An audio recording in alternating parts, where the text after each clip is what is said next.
Developing a good relationship with money might sound bizarre at first, but there's more to it. Your wealth reacts to your actions towards it. So be it positive or be it negative, it will react. Is it spirituality or is it science? Stay tuned and find out how you can use it to your advantage.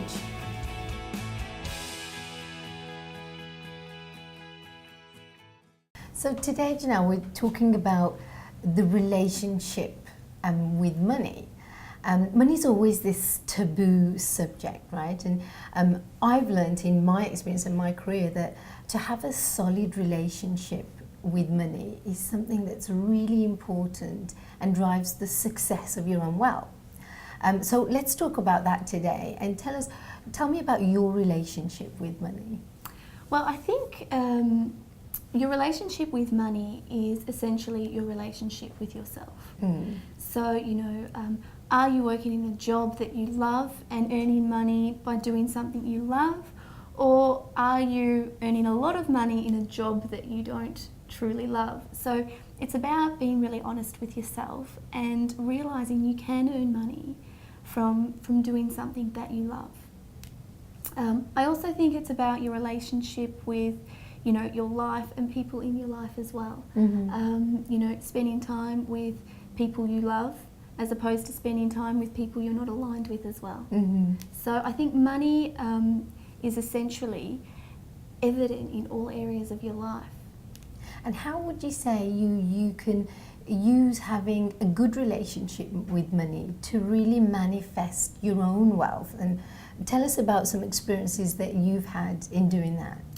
Well, the reason I started Women, Money and Style was because I had entered a new relationship with money when I left my career, my 14-year career that paid me very well, and become a mum and really kind of stepped out of earning a sum of money, because money is a little bit like energy. It's your fuel that you put in your car.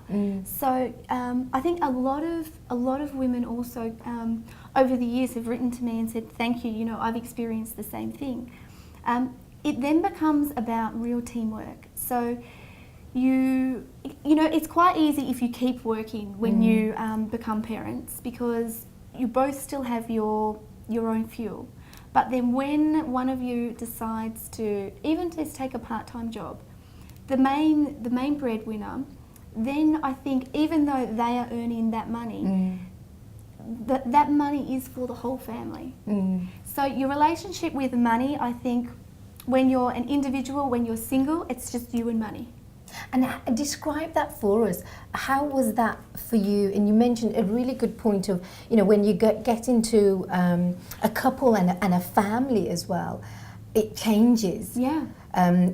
Single with money, like it's very a person. Easy. So a lot of women have written to me and said they were great with money when they were single, but when they had kids, they feel like they've never got any, right? So it's really about, I think, coming together and sitting down and saying, what do you value? But also being real and setting some budgets in place, but then feeling good. So for example, I really want to, so I run a website, and that gives me flexibility. So for me, at this chapter of my life, flexibility is what I'm valuing. My time is where I couldn't put a price on that flexibility and time. So that's what's important to me. But I still wanted to earn money. So then I have another business which I earn money the hours that I want. I think that couples really need to work as a team. They need to be aligned in their joint values, but they also need some freedom to do things that they want to do. So the relationship with money is it was once about you and money, but it becomes about you, your husband, your children and money, and making sure everyone's needs get met. It's a bit like a mobile, and if one element is too focused, even if you spend too much on the kids and not enough on yourself, it becomes off balance. So it's about just being really mindful and conscious that everyone's needs need to get met, and that you are meeting your needs, what you really value. And how would you say, you talk about value, and that's a really key word when it comes to money, and that's something that I learned myself in my career as an advisor with money, and it's all about the values you have around money, which actually are around the values of your own life. Yeah. So tell us a little bit about that in your household, and also importantly, how have you brought that conversation in your household to be just a subject you talk about? Well, like for example, I've never been a car person. So some people really like nice cars, but then but you need a car to get from A to B. So when I look at our family budget, a car is not something that I spend a lot of money on, right? But I've always loved living in a nice home. So we moved out of an apartment into a villa when we had our son, and that was something that I really valued because we were going to spend a lot of time in the home. So when we look at and talk about money, we really look at what's important to us. For some people, I know lots of mums, they really like organic food, so they spend a large portion or just more than the average person on organic food. Other people love to go on holidays and they want their kids to see as much of the world as they can as a family, and they would spend more than the average family on travel. And it's all right, providing that you're not spending more than you're earning, and that you are saving for your future. Because your kids' education's important too. Yeah, and you were saying before, how we speak most of the time about, love thyself and, having love for yourself. So it's a little bit like that, right? It's having that relationship with, a lovely relationship with money, and starting to, and respect is a good word around money as well, which is what I've learned. So really those values that you talk about and having a loving relationship with money. What do you think, if we kind of flip that vice versa, what do you think happens directly to our bank balances and our own wealth when we don't have such, let's say, positive or link it to values and a loving relationship with money? Well, for example, let's just talk about clothes, because I love style and I love fashion. And so over the years, I have always had big try-ons, say once a month, and I work out the clothes I'm wearing for the month ahead. By really loving my clothes, I'm still wearing clothes that I bought 10 years ago, and they're still some of my favourite clothes. And what happens is, definitely now as a mum, I don't have the spending that I used to have when I was, single. But I still give myself an allowance, each month for one item of clothing, or, if the season changes, a new pair of sandals for summer, or, a new pair of, trainers for winter. But I buy a pair that I really like, because I think when you value the money that you have, be it a small amount or a large amount, but you spend it on something you really love and cherish, you feel good. When you kind of don't value the things in your life or your home, or I wake up and I love my home every day, you then want more because you're not satisfied, your cup's not full. So I think if you don't appreciate what you've got and put real value on where you're spending, and you sometimes do it, you can quickly go and buy food and you don't think about that food, and then you end up throwing it out at the end of the week. But if you take time to plan your menu and what you're cooking, you can use all that food, use up really well and enjoy the meals. So I think it's about being conscious, planning, and feeling good about what you spend your money on.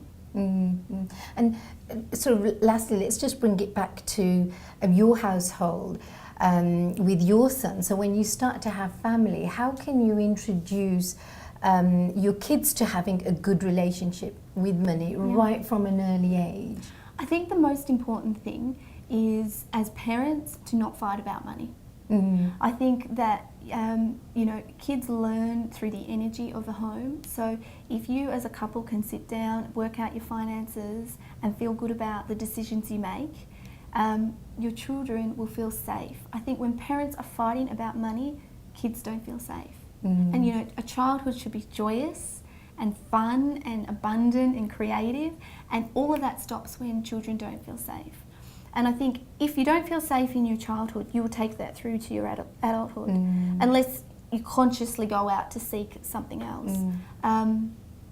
So first and foremost, do not fight about money.